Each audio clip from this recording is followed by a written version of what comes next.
कश्मीर में मिट्ठू तोता अपनी पत्नी टूनी और 2 बच्चों के साथ रहता था।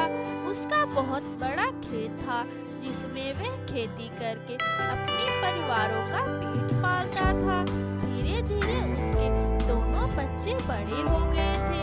उनकी शादी करा दी। बड़ा बेटा पढ़ा लिखा था और उसका नौकरी था। एक दिन मीनू अपने पति से कहती है, सुनो जी, अब तुम्हारी माँ बाप बूढ़े हो चुके हैं, अब उनसे खेती नहीं होती है और घर का सारा खर्चा तुम्हें ही करना होता है और तुम्हारी बहन लीला का शादी तुम्हें ही करनी होगी। कहाँ से देने के लिए बहन को दहेज जुटा पाओगे?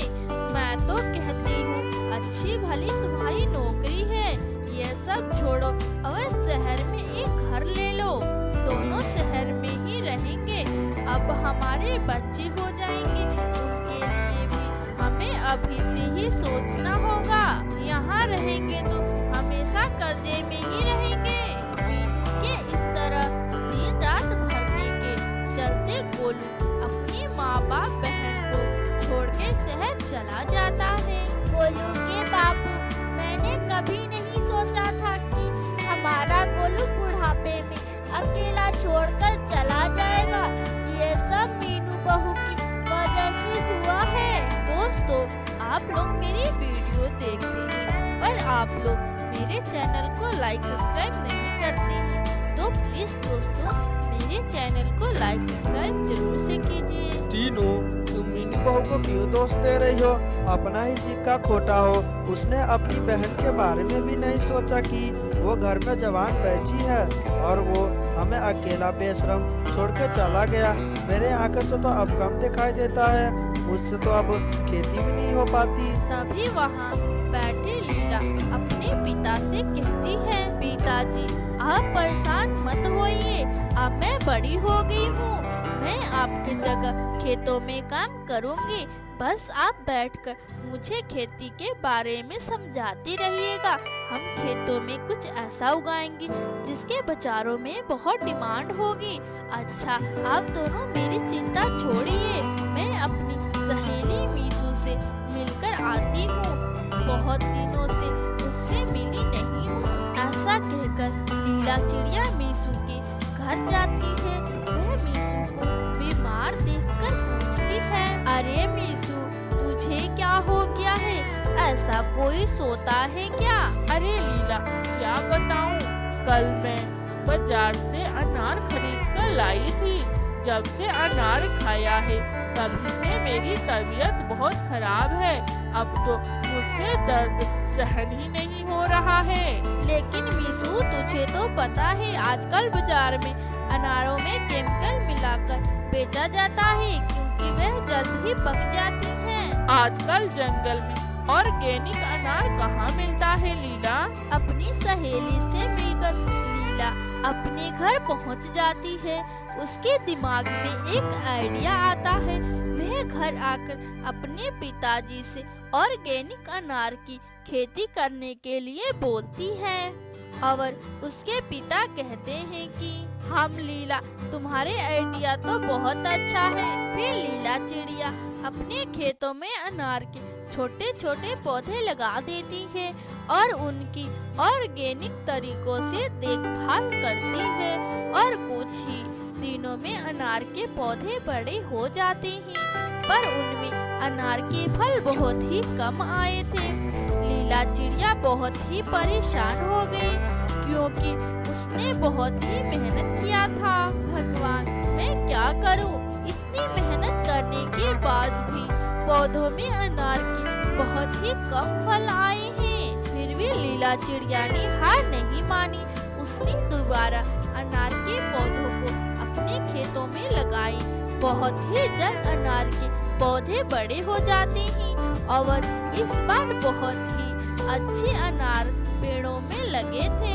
अनार की खेती बहुत अच्छी हुई है। उन अनारों को मैं तोड़कर बाजार में बेचूंगा। लीला चिड़िया के पिता इसकी बातें सुनकर बहुत खुश होते हैं और खेतों में अनार तोड़ने में लीला की मदद करते हैं। बाजें अनारों को लेकर बाजार के दुकानों में जाकर देती है। यह ऑर्गेनिक अनार है, इसे आप अपने दुकानों में बेचिए। जब ये अनार बिक जाएंगे तो मुझे पैसे दे देना। लीला चिड़िया की ऑर्गेनिक अनार की डिमांड बाजार में बहुत ज्यादा होती है और लीला अनार की खेती खुशी खुशी करती है और उसका सारा परिवार भी खुशी खुशी रहता है। एक जंगल में सारी पक्षियाँ खुशी खुशी रहा करती थीं। तभी कुछ दिनों से जंगल के किनारे नदी पर से बच्चे गायब हो रहे थे। यह बातें जंगल के चारों तरफ फैल गया था। तभी टुनटुनी चिड़िया अपनी बेटी पिंकी चिड़िया से कहती है, बेटी तुम नदी पर मत जाना, जंगल में यह बातें चारों तरफ फैल गया है। मुझे तो तुम्हें लेकर बहुत ज्यादा चिंता हो रहा है। माँ, ये सब अफवाह है। आप इन सब बातों पर बिल्कुल भी ध्यान मत दें। लेकिन माँ, आप जब कह रही हैं तो मैं आपकी बात जरूर मानूंगी। इस तरह से पिंकी चिड़िया अपनी माँ को झूठ बोल देती है। फिर वह अगले दिन अपने दोस्तों से मिलने जाती है और कहती है, दोस्तों, मुझे पता है ये सारी बातें झूठ है। हमारी माँ नहीं चाहती है कि हम सब नदी पर जाएं। दोस्तों, तुम्हें नहीं लगता है कि हम एक बार नदी पर जाकर देखना चाहिए? इस तरह से सारे बच्चे पिंकी चिड़िया की बातें मानकर नदी पर जाते हैं। परंतु वहाँ से एक चील उड़ता हुआ आता है और पिंकी चिड़िया को उठाकर लेकर चला जाता है। तभी सारे बच्चे वहाँ से भाग जाते हैं और उनमें से एक बच्चा लीला चिड़िया के पास आता है। आंटी, आंटी, नदी के किनारे पे हम सारे बच्चे गए थे। तभी वहाँ दुष्ट चील ने पिंकी को अपने साथ लेकर चला गया। आंटी, अरे बेटा, ये तुम क्या कह रहे हो? मैंने कितनी बार उस पिंकी चिड़िया को वहाँ पर जाने से मना किया है, पर वह मेरी एक बात नहीं मानती है। अब मुझे ही जाकर देखना होगा। तभी लीला चिड़िया रोते हुए नदी पर जाती है और वहाँ पर सुहानी कबूतरी भी आ जाती है। तभी सुहानी कबूतरी लीला चिड़िया से पूछती है, अरे लीला, क्या बात है? तुम क्यों रो रही हो? सुहानी बहन, मैं क्या बताऊं? मेरी बेटी को जालिम चील ने लेकर चला गया है। अरे हाँ, मैंने उस चील को देखा। उसने पैर में एक पक्षी को पकड़ा हुआ था, पर मुझे पता नहीं था लीला की वह तुम्हारी बेटी है। अच्छा सुहानी बहन, वह जालिम चील कहाँ लेकर गया है मेरी बेटी को? लीला, वह चील तो पहाड़ी के तरफ जा रहा था। लीला, तुम उस पहाड़ी के तरफ जाकर देखो।